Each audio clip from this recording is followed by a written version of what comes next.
Boa noite a todos. Gostaria de agradecer a presença aqui essa noite.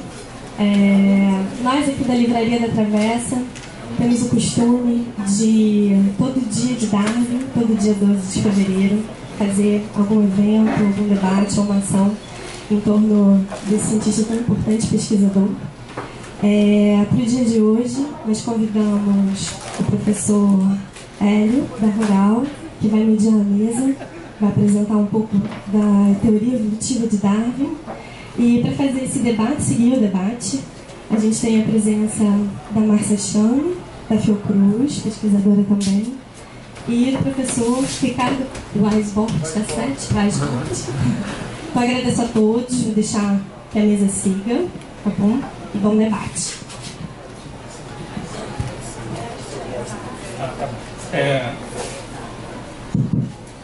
Então, boa tarde.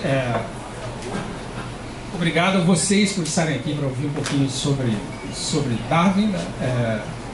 Eu tenho me apresentado como um Darwinete, não sei se existe essa palavra, mas alguém que aprendeu a gostar de ver Darwin. Eu descobri no meio do meu doutorado que a maioria de nós biólogos, eu achava que era um acidente de formação da UFRJ, que nós biólogos não lemos Darwin como parte da nossa formação, e eu só fui ler Darwin inteiro num curso que foi montado por um professor de botânica, se não me engano, para a leitura da primeira edição do Origem das Espécies. Então isso aconteceu em 94.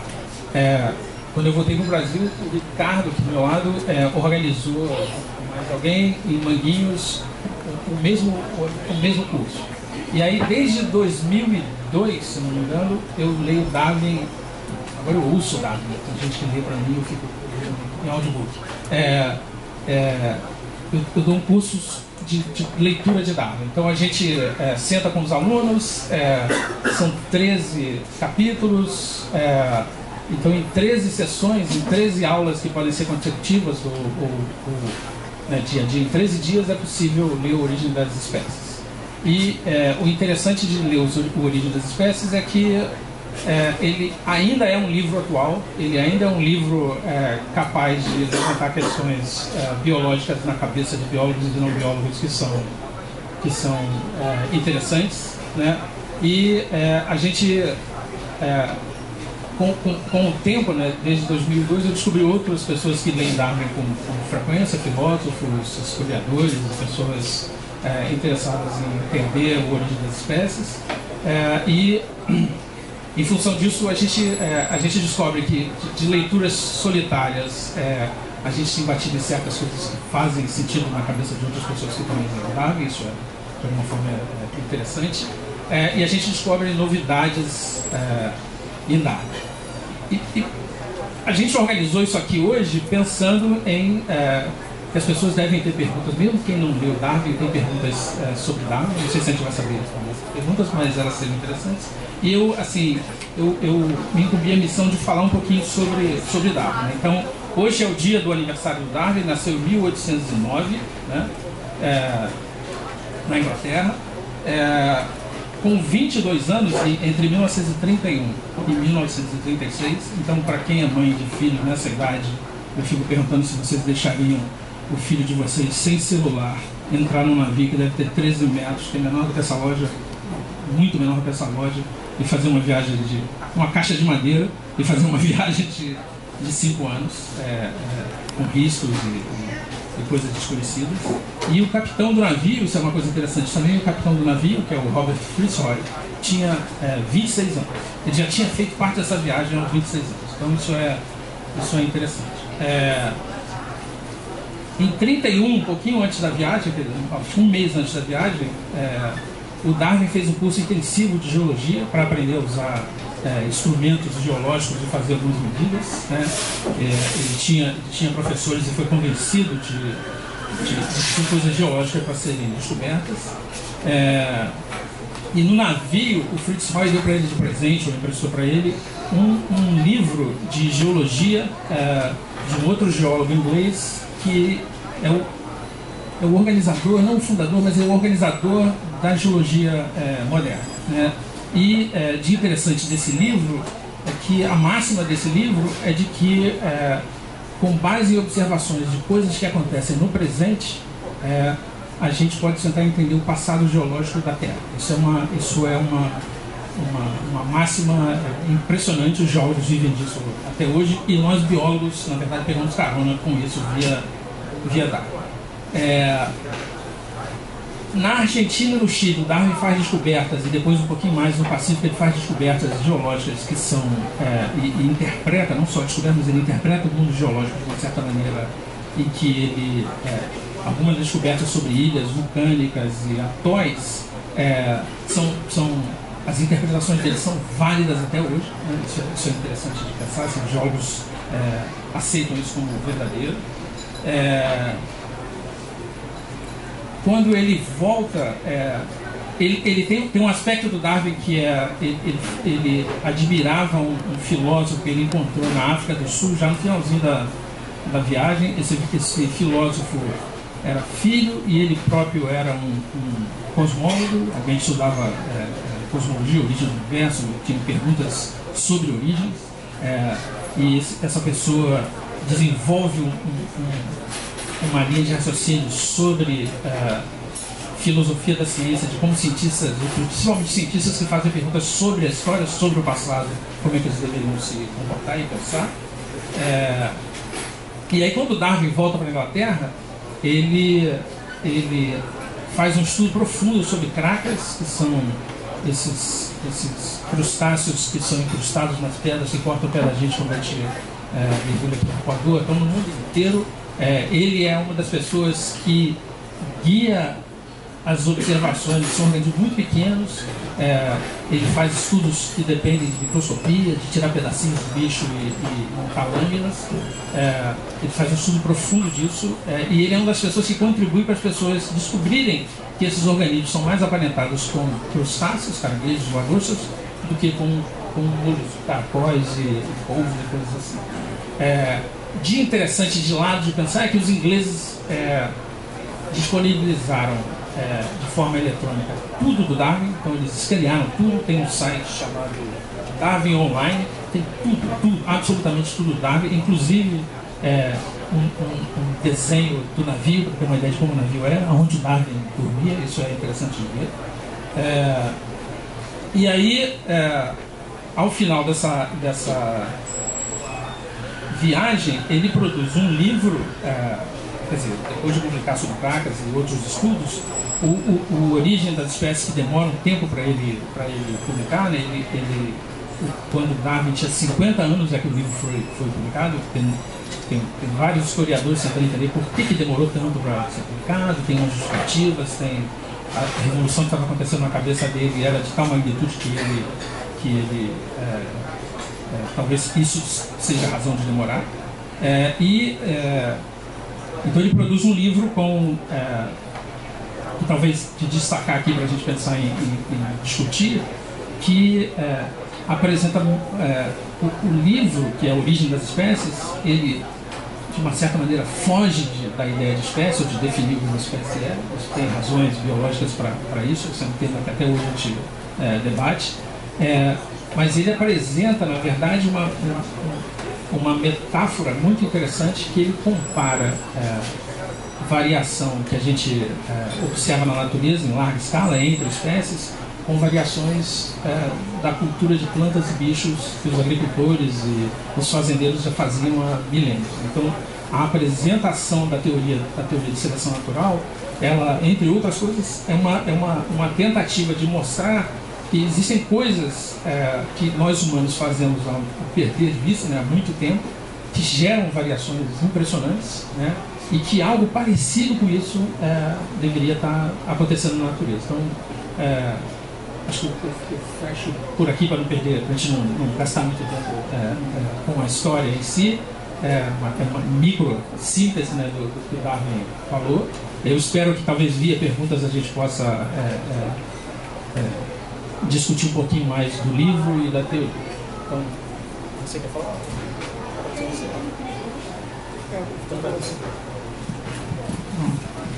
Boa noite a todos.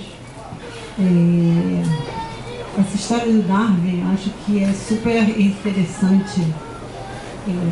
Eu li Darwin ainda na faculdade, A Origem das Espécies, né? E é interessante demais a gente ler a questão do detalhamento, né? E se depois a gente lê o diário de viagem do Beagle, né? É possível imaginar como é que Darwin foi construindo a ideia da teoria da seleção natural. E agora, por outro lado, na sua vida pessoal, né, e na profissional, ele era uma pessoa absolutamente compulsiva em buscar todas as evidências que ele podia buscar para montar, né, e consolidar a teoria da seleção natural. Eu acho que é interessante a gente pensar no momento que a teoria foi começando a se construir, né, com um criacionismo extremamente forte, com uma teoria que era absolutamente diferente do que todo mundo imaginava, rompendo ideologias, né, da própria origem do homem, que era um problema muito sério, e até hoje, né, a gente tem aí ainda muitos gargalos em relação a isso.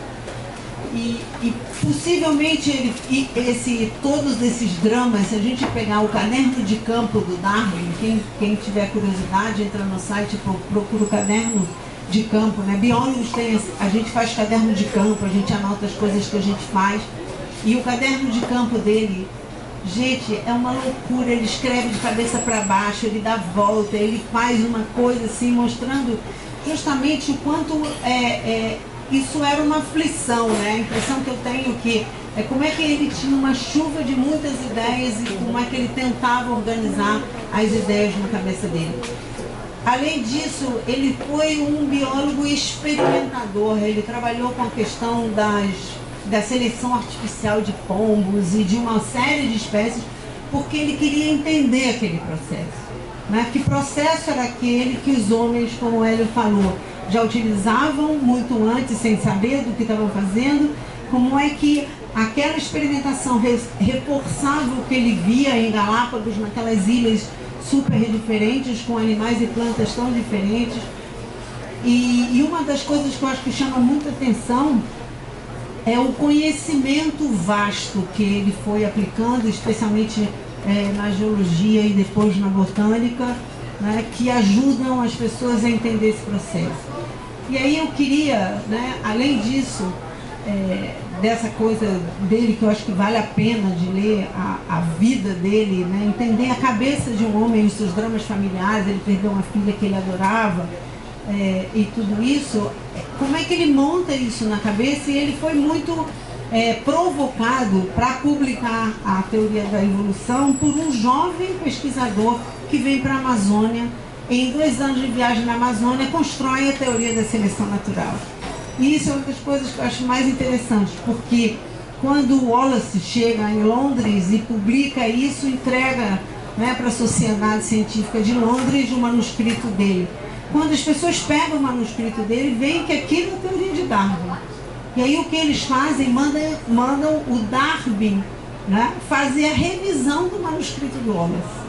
Olha a situação que essa criatura se coloca, né? 30 anos para publicar uma coisa e chega um menino, né, em 2 anos e consegue construir uma coisa muito próxima daquilo que eu estou construindo. Obviamente eles conversaram, depois publicaram juntos, inclusive alguns artigos, e como obviamente todo mundo sabia que Darwin já tinha acumulando aquilo, ele, né, é o autor da seleção natural. Mas isso também tinha concorrência naquela época, e é interessante a gente saber desses caminhos.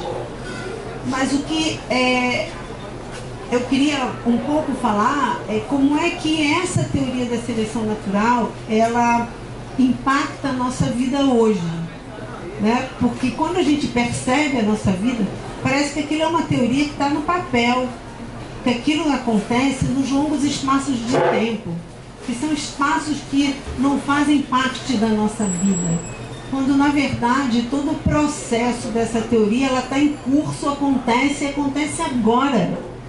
E o homem hoje, ele é um agente importante de impactos que geram caminhos distintos da seleção natural.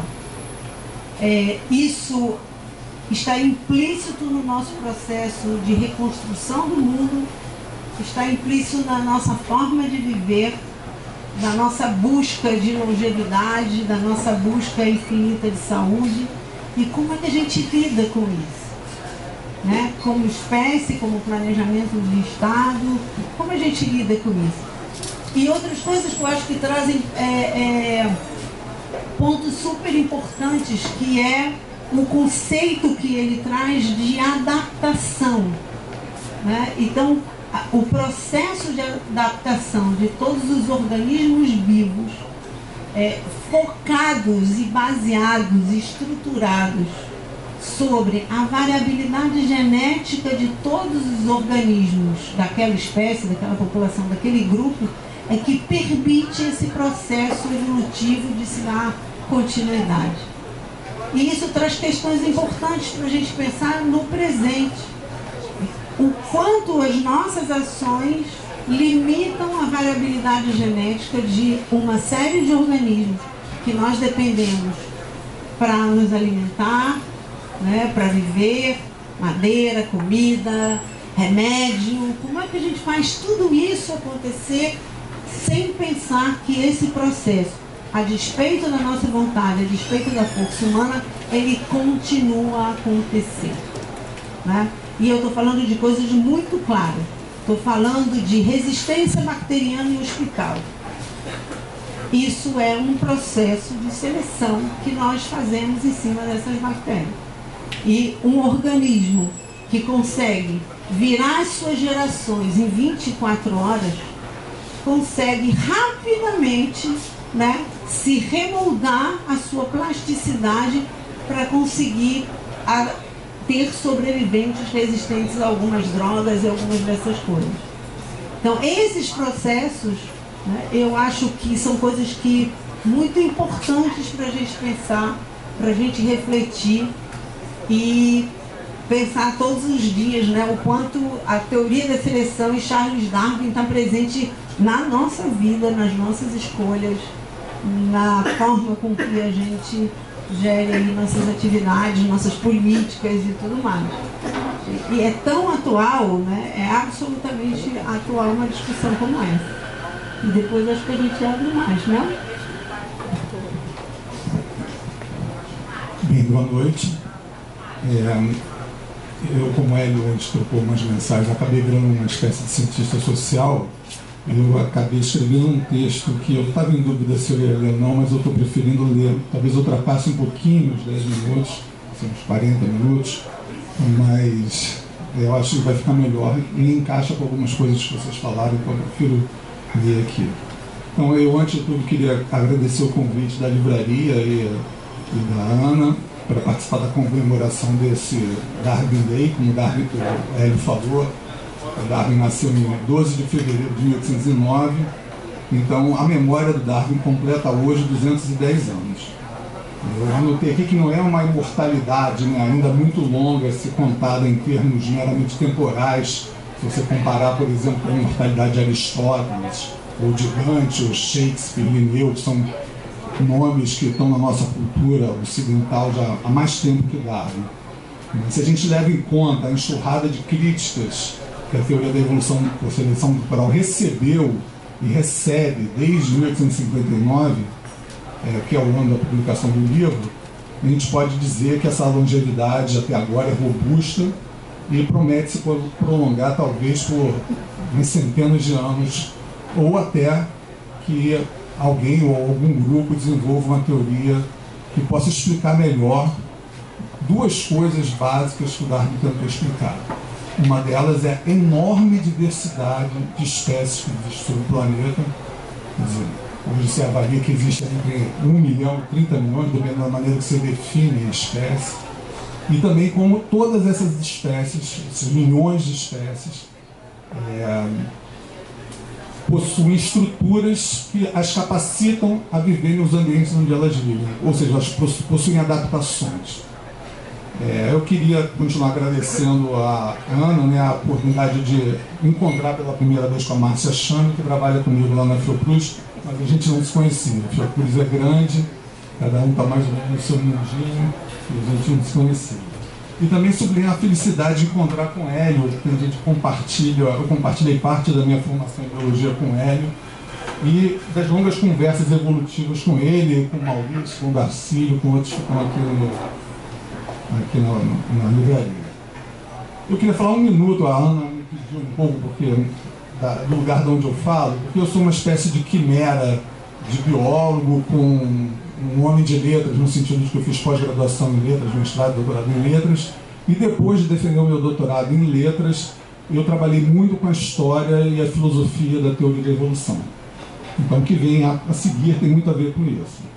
Então, o zoólogo, historiador e filósofo da biologia Ernst Mayr sublinhou que existem tantos darwinismos quanto os autores que, no princípio, explicaria o fato de que as características de quaisquer dois ou mais indivíduos da mesma espécie serem ligeiramente diferentes.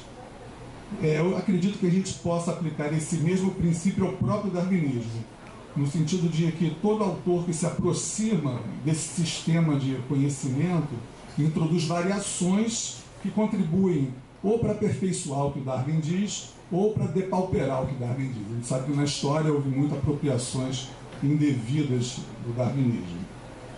Além disso, o darwinismo de Darwin, ou o que eu estou chamando aqui de a teoria da evolução por seleção natural, é apenas uma das muitas formas de evolucionismo.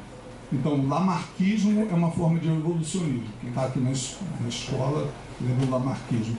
Um outro naturalista chamado Haeckel propôs uma outra forma de evolucionismo, que é o recapitulacionismo. Mais ou menos significa que a vida de um indivíduo, do ovo ao adulto, resume a história da vida da espécie. Isso é uma forma de evolucionismo. Um outro naturalista chamado Herbert Spencer tem uma teoria chamada, que a gente pode chamar de progressionismo, que é a ideia de que todas as formas de vida tendem a ficar mais complexas e heterogêneas com o passar do tempo. Isso também é uma forma de evolucionismo que não se confunde com o darwinismo. Então, estou querendo ressaltar aqui que existem muitos darwinismos e muitos evolucionismos. Antes de continuar, eu queria que a gente tivesse em mente essa ideia que eu, de uma certa forma, eu já comentei, que a nossa espécie, o Homo sapiens, é apenas uma espécie em meio a literalmente dezenas de milhões de outras espécies existentes e extintas. Nós estamos aqui hoje para celebrar o nascimento de um homem, de um naturalista, que propôs uma teoria científica que contribuiu para abalar alicerces sobre as quais a humanidade ocidental se sustentava.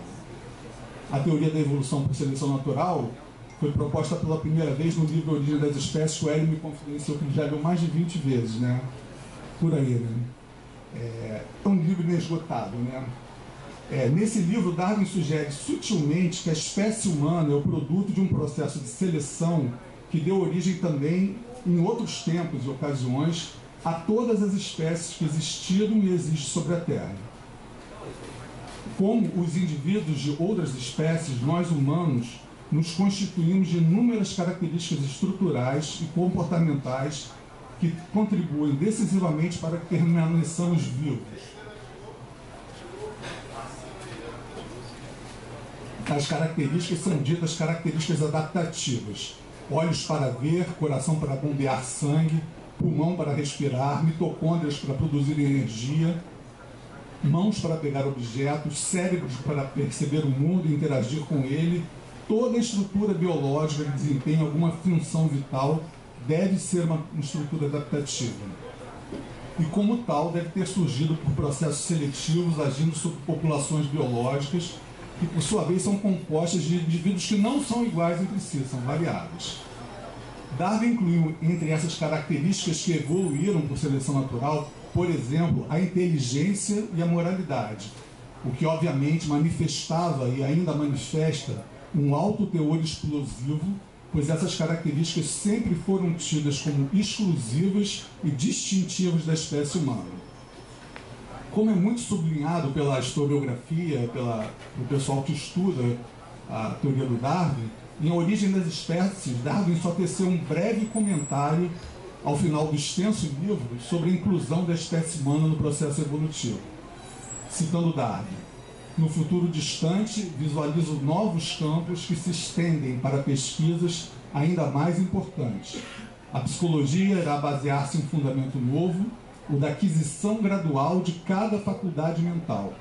Nova luz será lançada sobre o problema da origem do homem e de sua história. Então, entre as faculdades mentais que evoluíram dessa forma estavam a inteligência e a moralidade, como ensina a lei. Mas Darwin não se estende nesse ponto em A Origem das Espécies. Somente em 1871, ou seja, 12 anos depois, Darwin publicou suas ideias sobre a evolução humana no livro A Origem do Homem e a Seleção Sexual. Nesse livro, Darwin compila de outros autores informações que permitem inferir a proximidade da espécie humana em relação a outras espécies de mamíferos, principalmente os grandes primatas. Eu vou pular uma parte aqui que fala de seleção sexual para não ficar muito grande. Já está, né? E salientar que esse livro do Darwin, A Origem do Homem e a Seleção Sexual, veio à luz em 1871, depois que outros naturalistas tinham publicado também sobre a evolução do homem, como, por exemplo, um livro chamado Evidência do Lugar do Homem na Natureza, de 1863, de Thomas Huxley, que foi um colaborador íntimo do Darwin. E Evidências Geológicas da Antiguidade do Homem, do Charles Lyell, o mesmo livro o mesmo autor que o Hélio se referiu, que o Darwin leu os trabalhos de geologia, publicados também em 63, indicando que a discussão sobre a origem do homem teria sido, de uma certa forma, deflagrada pela Origem das Espécies em 59, mas o próprio Darwin não se aventurou a publicar os seus achados, os seus pensamentos sobre isso, enquanto, como a Márcia comentou antes, ele era absolutamente meticuloso a respeito das evidências. Então, quando ele não teve evidências suficientes para afirmar o que ele queria afirmar sobre a evolução do homem, ele não publicou, só foi publicado 12 anos depois. E, além disso, essas obras do Lyell e do Thomas Huxley, elas não refletiam muito bem a concepção evolutiva de Darwin, principalmente porque o processo de seleção natural não era bem aceito nem por Huxley nem por Darwin. Darwin iria publicar em 82 um outro livro chamado A Expressão das Emoções no Homem e nos Animais, no qual a questão da evolução humana, causada pelo mecanismo da seleção natural, também está em pauta todo o tempo. Em resumo, o que esses livros de Darwin diziam de mais perturbador é que havia continuidade entre as capacidades mentais do homem e de outros animais, sobretudo primatas como gorilas, chimpanzés e orangotangos. Isso, naturalmente, causou um grande rebuliço na sociedade vitoriana em que Darwin vivia e continua causando hoje um enorme desconforto nas pessoas que pensam, ou são levadas a pensar, que a espécie humana foi criada e é mantida por algum tipo qualquer de força ou entidade sobrenatural. Nós estamos aqui para celebrar a vida de um naturalista porque apreciamos a mensagem que a sua voz nos passou por seus livros. Nós, indivíduos humanos, queiramos ou não, somos feitos de livros e de ideias, mas também de ossos e sangue, células e cérebro, e um sem número de estruturas e comportamentos biológicos, micro e macroscópicos. Nós, seres humanos, como ademais todos os indivíduos de todas as outras espécies que existem e existiram, somos parte de populações biológicas formadas por inúmeros indivíduos, nenhum geneticamente idêntico em relação ao outro. Darwin nos fez ver pela primeira vez um mecanismo que faz com que as espécies, incluindo a humana, mudem. De lá para cá, muita coisa mudou, mas a biologia, como ciência, continua utilizando a estrutura da teoria da evolução por seleção natural para equacionar e contribuir para resolver problemas de várias áreas relacionadas, como a genética, a zoologia, a botânica, a microbiologia. Essa lista poderia se estender muito. De meu interesse particular de pesquisa é a assim chamada medicina evolutiva ou medicina darwinista, que usa a estrutura da teoria da evolução por seleção natural para equacionar e contribuir para resolver problemas relacionados à saúde humana. Mas a teoria de Darwin também se comunica com outras áreas do conhecimento que vão além das ciências ditas naturais, como a própria psicologia, com a psicologia evolutiva, a antropologia biológica, a sociologia evolutiva, a política econômica evolutiva e o darwinismo literário, com que trabalhei durante um tempo, para ficar só com alguns exemplos. Isso para não falar da história como ciência e dos aspectos pelos quais a teoria da evolução é uma ciência histórica. Eu gostaria de concluir essa narrativa chamando a atenção para um problema básico de filosofia da ciência. A teoria da evolução por seleção natural de Darwin não pode ser posta de lado, alegando que ela é apenas uma teoria. Como toda teoria científica, a teoria da evolução é um complexo sistema de linguagem composto de várias teorias biológicas articuladas com fatos conhecidos e fatos a serem explicados, leis científicas e hipóteses testáveis. Como sistema científico, a teoria da evolução por seleção natural já foi testada inúmeras vezes e passou positivamente pelos testes. Como todo estudante de filosofia da ciência sabe, uma teoria corroborada pelos fatos, confirmada pelos fatos, não se torna uma verdade definitiva, uma teoria verdadeira, mas uma verdade provisória ou uma teoria provisória. Entretanto, essa provisoriedade não tem data de vencimento e pode até ser verdadeiramente mortal, caso não surja outro complexo sistema de linguagem científica que vá além do âmbito que Darwin começou a descobrir em meados do século XIX. A verdade é que de lá para cá muita coisa aconteceu nas ciências biológicas e a teoria da evolução por seleção natural não foi imune a isso. Em boa medida, a teoria permanece atual, absorvendo críticas, ampliando seu leque de aplicação, se incorporando a outros campos da ciência, ao mesmo tempo que é continuamente desafiada por outras teorias científicas e pseudocientíficas. Então, o que a gente pensou é abrir para perguntas. Vocês tiveram uma amostra bem sintética de o que cada um de nós, os recortes que nós fazemos sobre Darwin, e a ideia é que, se vocês tiverem perguntas sobre Darwin, ou sobre seleção natural, ou sobre evolução biológica, ou sobre evolução humana, que a gente talvez saiba a resposta. Vamos com vocês. A gente passa por tem esse eu queria que você fizesse algum comentário sobre a questão de juntar, né, a teoria de Darwin com a genética, né? Porque, no fim das contas, eu acho que aí existe uma complementariedade, né?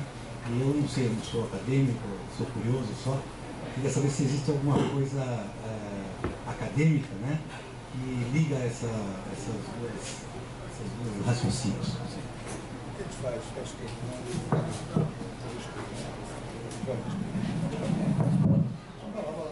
Eu posso começar e se vocês quiserem complementar. Quando assim, talvez o pulo do gato do Darwin foi entender que reprodução tinha alguma coisa a ver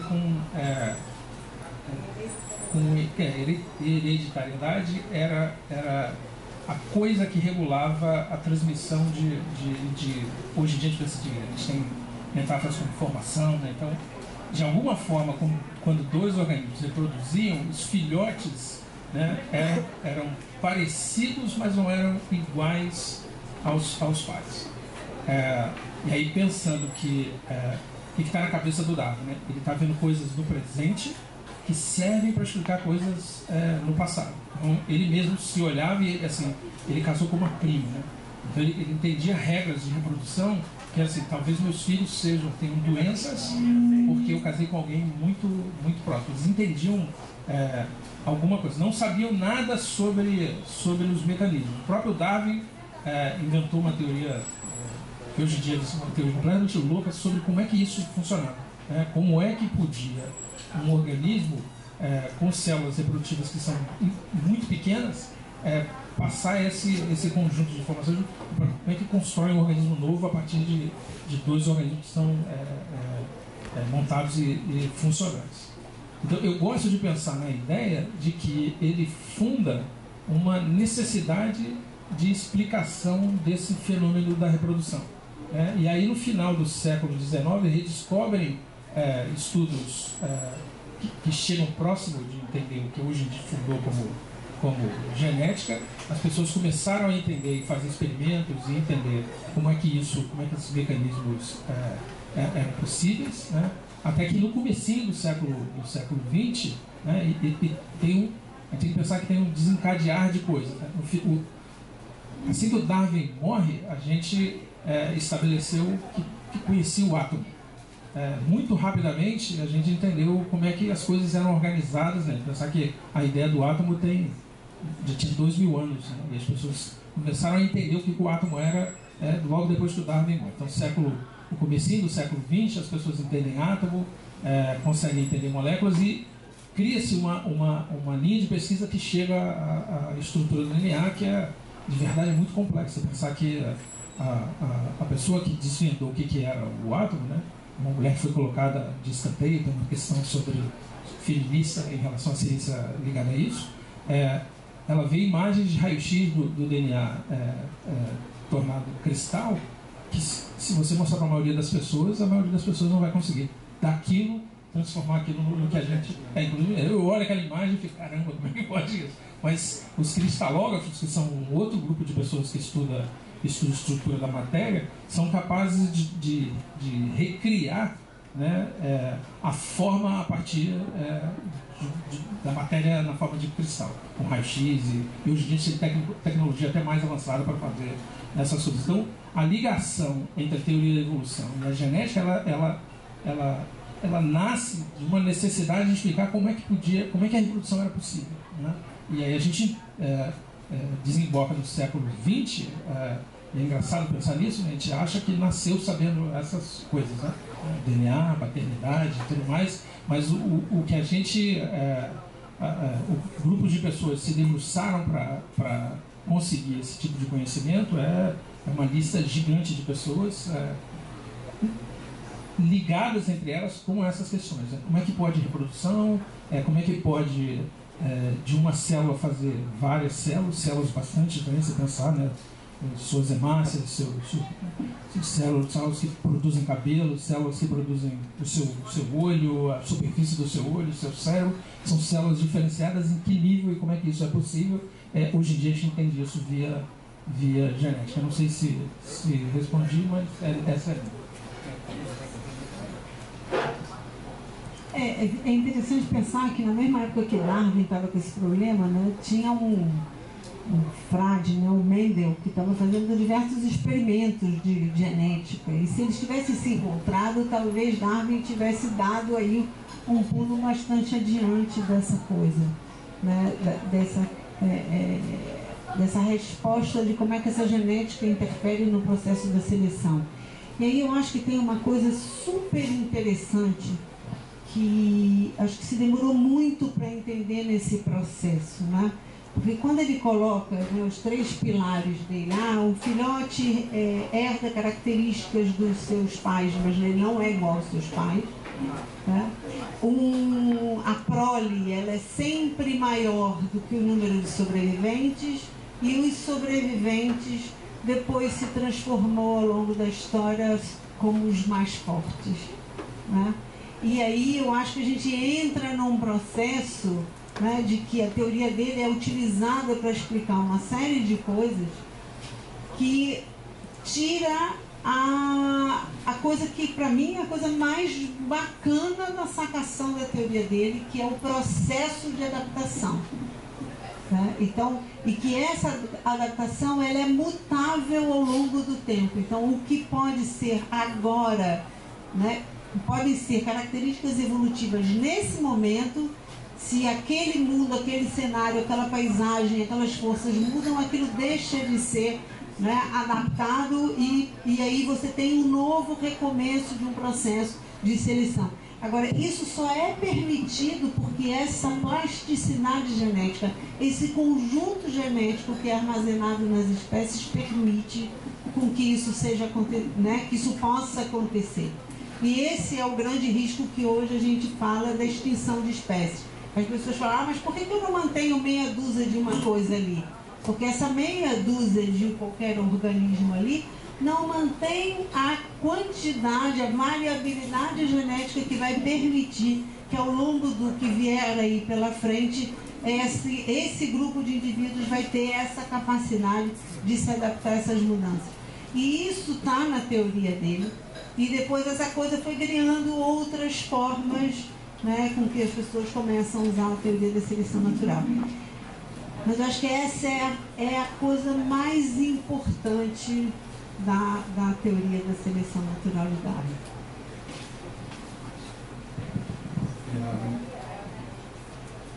Tem umas coisas engraçadas a respeito de Darwin e Mendel, né? Uma vez me convidaram para fazer um Darwin Day, não foi aqui na Travessa, foi em outro lugar, e tinha um jornalista que me perguntou como é que foi a briga do Darwin com Mendel. Eu falei, briga do Darwin com Mendel? Eles não se conheciam. Não, mas então eles não se conheciam. Não, eles nunca se encontraram. Curiosamente, na biblioteca do Mendel, você encontra a origem das espécies. Eu não sei se isso é uma anedota ou é verdade, não tenho como certificar, mas eu ouvi falar que o Mendel teria escrito nas margens da origem das espécies, falta rigor matemático. O Mendel era um matemático de ensino médio, né, mas ele dominava muito a matemática e fez a teoria da herança dele baseada em matemática simples, mas matemática. E assim, a importância da genética e a união das duas ciências foi fundamental para o bem-estar, digamos assim, da teoria da evolução. Na verdade, o Mendel acabou dando, depois de um processo longo, histórico longo, a base genética para a evolução, uma base que faltava no primeiro instante. As duas teorias pareciam contraditórias, porque Darwin falava de uma teoria da transformação das espécies e Mendel falava de uma teoria da constância das características através das gerações. Então as pessoas no primeiro instante interpretaram isso como se Mendel tivesse de alguma maneira negado a teoria do Darwin. Mas não foi isso que aconteceu e historicamente entre 1920 e 1940 se construiu o que hoje se reconhece na historiografia como uma síntese evolutiva. Justamente as formas pelas quais a teoria da evolução se apropriou da base genética do processo da vida e foi muito bem sucedida no sentido, inclusive, de descobrir um código genético universal para todos os seres vivos. Hoje se sabe que, incluindo os vivos, que há discussão de se é vivo ou não é vivo, mas o código genético continua sendo moléculas de ácido nucleico, às vezes DNA, na maior parte das vezes, na grande maioria das vezes, algumas vezes RNA. Então a relação dos dois é íntima, importante, tem uma história fascinante, mas que não vem ao caso hoje. Não me levem mal, mas é um questionamento pessoal que eu tenho. Será que a teoria de Darwin sobre a evolução das espécies, de certa forma, não legitimou a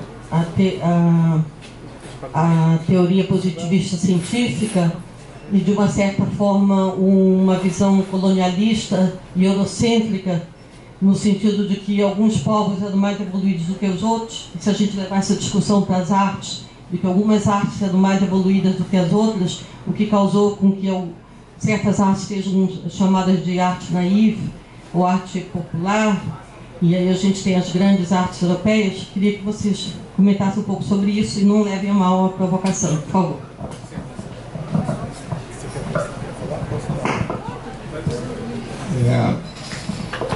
É uma provocação mesmo. Como é seu nome? Pode complementar? Quer complementar? Deixa ele complementar. Porque aí depois já... Que aproveita e faz um blog, enfim, é mais ou menos talvez uma das questões importantes relativas a Darwin é a história da apropriação do Darwin, né? Mais do que propriamente ou mais do que somente aquilo que ele escreve, a forma como ele é lido e como ele é colocado em movimento, né, socialmente. Spencer, e aí corrijam se eu estiver errado, assim, ele escreve antes do Darwin, elabora e matura a sua teoria de um processo evolutivo que é progressivo, positivo, não é isso? Assim, o negócio vai ficando cada vez melhor e com o tempo a gente vai melhorando sempre, sempre, sempre. E até onde me consta, ele escreve uma carta para Darwin para perguntar se a ideia da sobrevivência do mais forte, do fittest, funciona. E o Darwin responde para ele que sim. É difícil saber o quanto que Darwin entende a questão ou o conjunto de questões envolvidas na pergunta, mas essa conexão de uma forma de pensar a evolução com o progresso era um tema do tempo, mas não necessariamente está colada na teoria darwiniana, por assim dizer, mas foi apropriado pelo mundo e se deu o nome de darwinismo para muitas dessas coisas. Mas, enfim. Como é seu nome? Luiz. Luiz eu acho que você tocou em alguns pontos absolutamente fundamentais, talvez não precise nem falar muito mais, né? Mas é importante dizer, por exemplo, que o Darwin nunca subscreveu essa ideia de ser grupos ou indivíduos ou espécies superiores a outra. Nunca. Na verdade, ele escreve num dos cadernos dele dizendo evitar os termos superior e inferior. Agora, o fato é que o Darwin vivia numa sociedade capitalista, colonialista e eurocêntrica. Ele, de alguma maneira, tinha os valores do seu tempo. Mas foi o que você falou, o Spencer tem uma teoria de que a guerra aperfeiçoa a humanidade, né? Tem uma teoria de conquista, né? E acho que muito está baseado nessa história mesmo, uma apropriação indevida, não diria indevida, as apropriações são livres, mas do ponto de vista científico, as apropriações foram danosas para a teoria da evolução.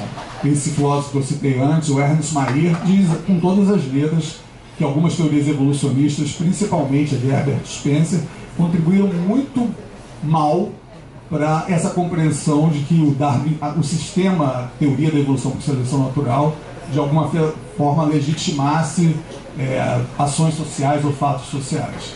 Na verdade, assim, a gente tenta compreender a implicação do que o Darwin falou para a nossa própria espécie. Acho que isso é uma questão que está em pauta o tempo todo, mas isso não tem nada a ver com a ideia de que existem grupos ou espécies melhores do que outros.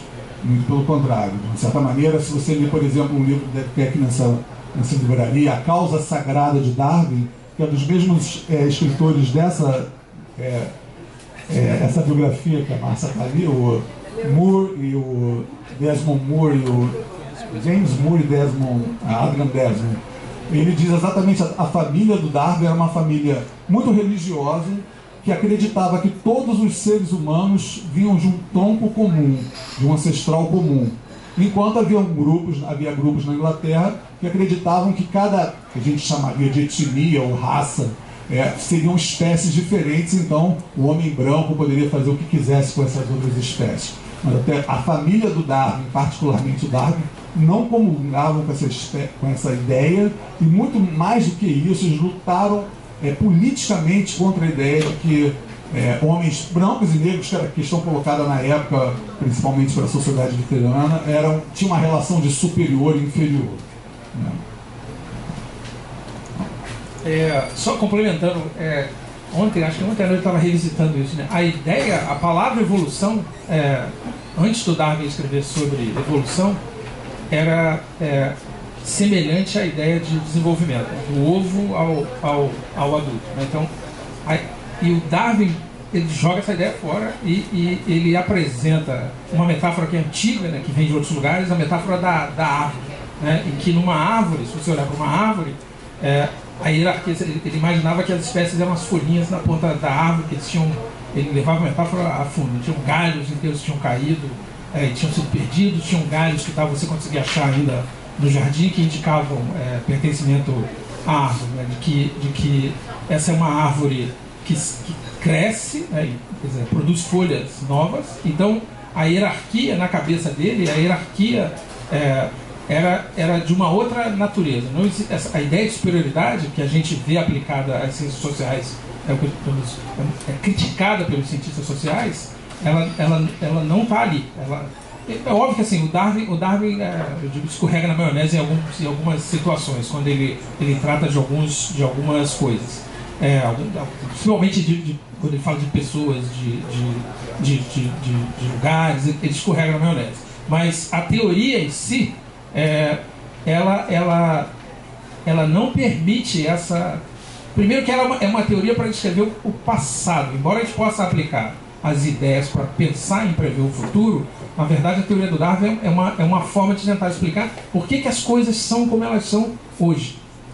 Então a gente tem que olhar para trás, e ela tenta, eu sempre penso nisso, né, via semelhança, de estar olhando semelhanças, né? E é estranho que assim, ele tenha fugido de olhar para as pessoas, né? A gente tem um monte de semelhança, mas é possível reconhecer, se eu tivesse uma boa memória, o nome de todas as pessoas que estão aqui, só de olhar para elas, né? Professores que dão aula e conhecem uma turma de 40 alunos, e às vezes dão aula até para 80, e sabem o nome de todo mundo, porque tem características particulares. Nós somos muito semelhantes, mas temos diferenças entre nós. O Darwin trabalha com essas duas dimensões para tentar explicar como é que pode isso, como é que pode ser diferente e ter semelhanças, né? E as semelhanças são, na cabeça de nós biólogos, são semelhanças de todos nós temos coluna vertebral, todos nós temos um cérebro. Se abrir a cabeça das pessoas vai ter cérebro, os cirurgiões fazem dissecção e vê que tem estômago, e a gente vai olhando para outros organismos e vai vendo que essas mesmas estruturas semelhantes a essa estão presentes em outros organismos, e de repente elas desaparecem. Algumas ficam e outras desaparecem. Ele está tentando dar sentido a isso. E nessa tentativa de explicar essas coisas, essa hierarquia linear, né, que é anterior, né? O Lamarck pensava assim. O Lamarck pensava que existiam, sei lá, as coisas iam das rochas aos seres humanos, e os seres humanos eram mais próximos de Deus, né? E no desenho lá em cima era um ser humano homem, né? Que era mais próximo ainda de Deus.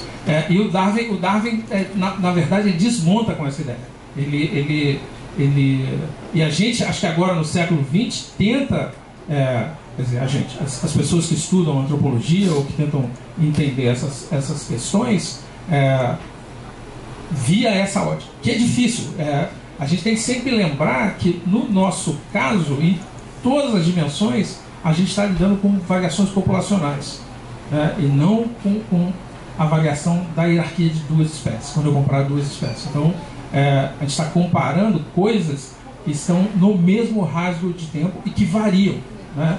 Então, não me interessa se o cara fez uma pintura rupestre num lugar lá no Ceará, ou no Piauí, no Ceará, mas deve ter no Ceará também, ou se o cara pintou uma outra coisa em algum outro lugar. Essas coisas estão num rasgo temporal tão curto que a interpretação delas é de outra natureza, da natureza das variações de população, e de tentar entender por que essas coisas são diferentes, ou que semelhanças tem entre essas ou qualquer forma de representação humana de cultura que fique marcada para que a gente possa estudar lá no passado. Então, o passado humano está numa outra dimensão que a teoria da evolução, eu quase posso ousar dizer, ela não serve muito para explicar. Ou se explica, ela tem que ser modulada para esse rasgo de tempo, né? De que é muito mais curta, a gente está lidando com uma espécie só. Eu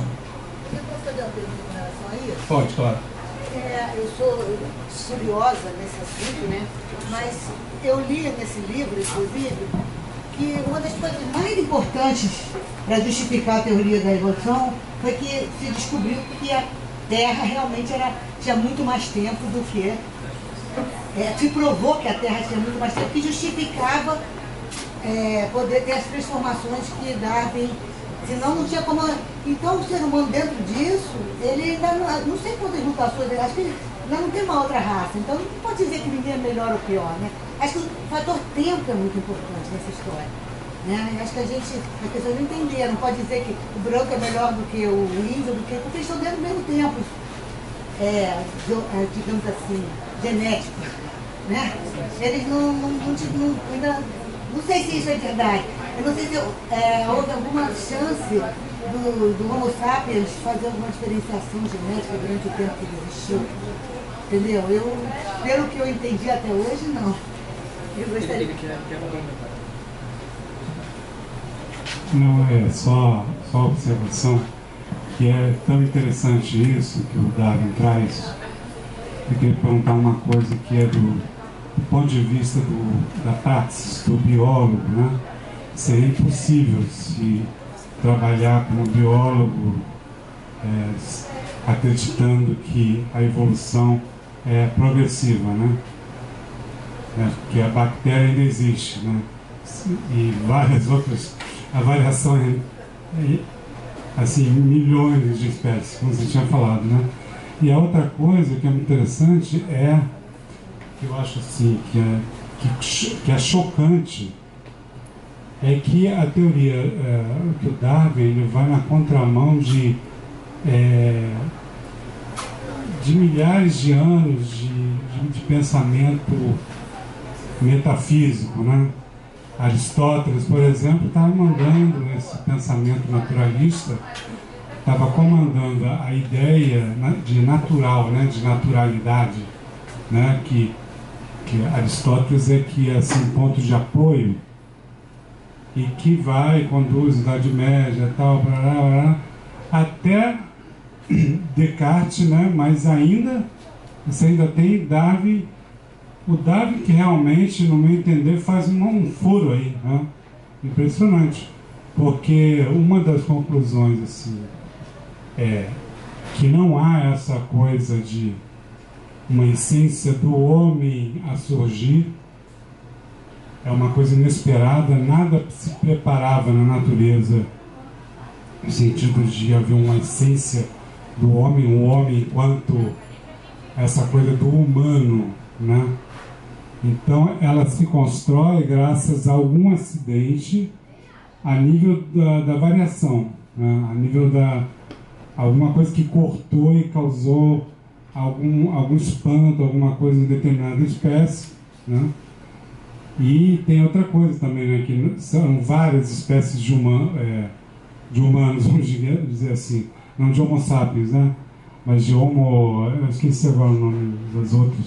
E todas conviveram, muitas delas conviveram juntas e tiveram também contato sexual, inclusive. Isso hoje tudo é muito estudado, né? Então isso mostra, quer dizer, que nós somos o quê? Essa é a pergunta, e que foi o choque, o escândalo, acho que, do Darwin contra, assim, séculos de tradição, de religião, que sempre acreditaram numa essência, né? Num essencialismo. Cada espécie tem sua essência, então Deus criou um cachorro, mas aí tá, o cachorro do mato já é um pouco diferente, tá alguma coisa estranha. Foi notando que não é bem assim, né? Aquelas variações de cada indivíduo vai mostrando que tem alguma coisa que não está dando tão certo assim, a conta não fecha tão bem assim. Então tem alguma coisa aí, e o texto dele mostra bem que tem um espanto dele ao mesmo tempo em relação a isso, né? Eu sinto assim, o texto dele não é tão fechadinho como é um texto hoje de um evolucionista do século, do nosso século, né? Com esses livros todos, e de ateísmos, e não sei o que. Quer dizer, bem assim, interessante a leitura, né? Mostra esse espanto e ao mesmo tempo acontecendo, ele lutando contra a época dele e ao mesmo tempo, né, tendo que aderir, escorregando na maionese, como você disse, né? Obrigado.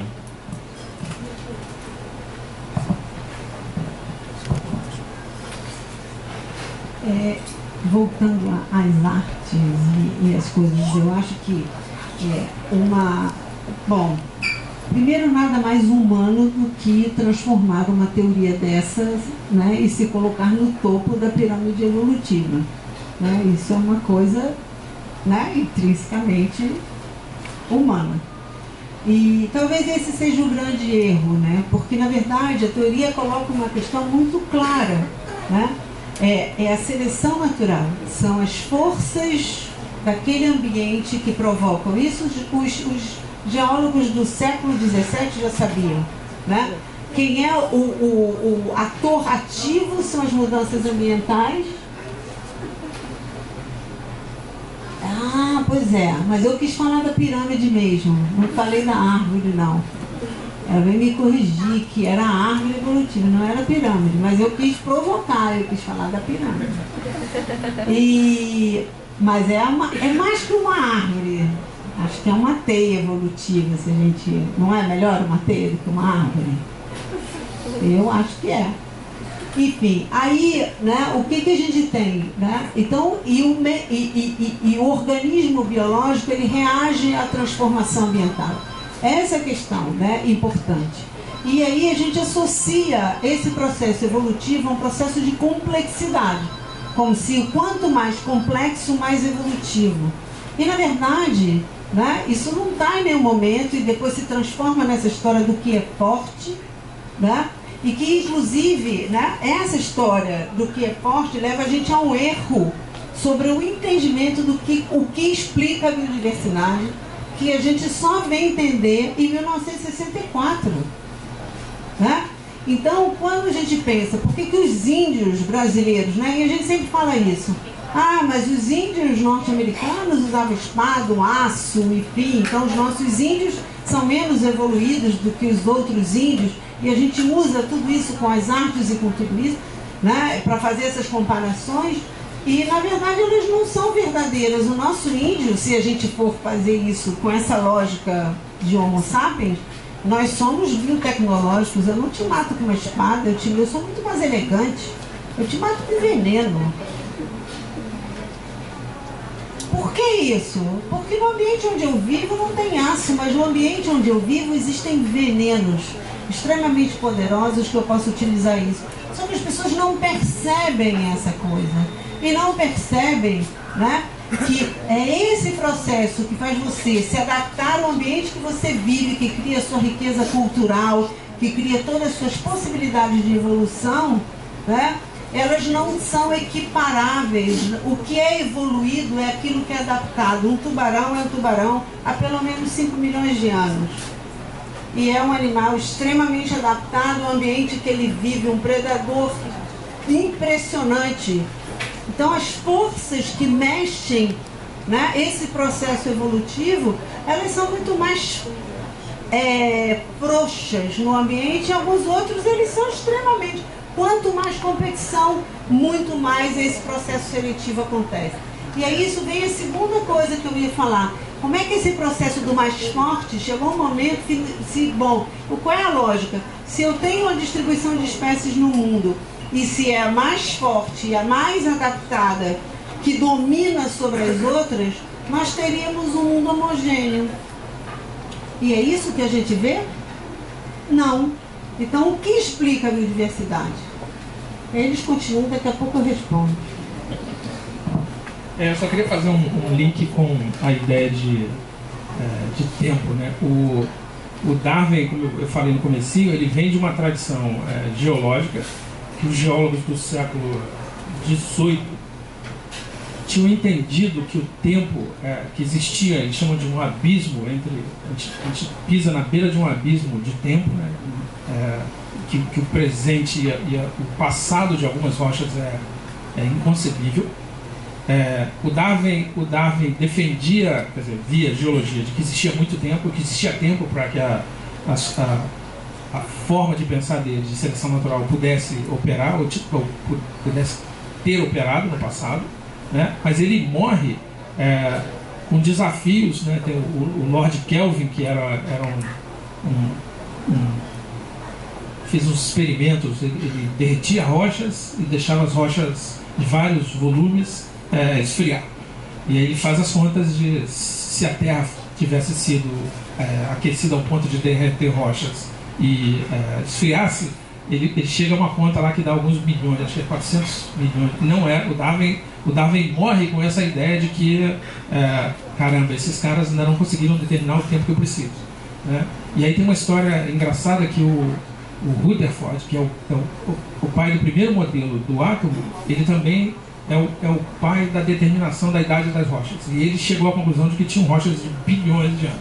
O Darwin já tinha morrido, mas o Kelvin não. E ele estava nervoso porque ele tinha que defender essa ideia na frente do Kelvin. Só que quando ele dá a palestra, o Lord Kelvin estava dormindo, ele já era velhinho, ele dormiu. Ele só acordou para bater palmas. Então a ideia passou. É interessante pensar nisso, né? De que esses caras estavam lutando para determinar coisas. Era preciso determinar idades de rocha. E isso não é uma coisa trivial. Então a gente precisou descobrir o átomo, descobrir radioatividade, decaimento é uma conta complicada, né? A gente pensar, por exemplo, que alguém datou recentemente o Pão de Açúcar. As rochas do Pão de Açúcar se tornaram sólidas há 500 milhões de anos atrás. Então é uma coisa que a gente vê no nosso dia a dia, mas que é bastante velho. Não é tão velho quanto tem rochas de bilhões na Austrália, né? Então, a ideia do tempo é uma ideia difícil de ser. A maioria de nós consegue recuar no tempo até um tataravô, se você for muito sortudo. Um bisavô, com certeza. Então, pensar em milhão e bilhão são muitas gerações de pessoas, de organismos de todas as. Então, o Darwin, se a gente pensar nisso, o Darwin propõe também uma teoria que demanda que os geólogos resolvam o problema da idade da Terra. Ele demanda genética, ele demanda que outras áreas sejam fundadas, e hoje a gente tem tentativas, né, lá nos bastidores das pessoas. Então, existem hoje tentativas de colocar via estudos de sequência de DNA, taxa de mutação, que são coisas, uma matemática complicada, de datar espécies, de datar quanto tempo as coisas que existem, né?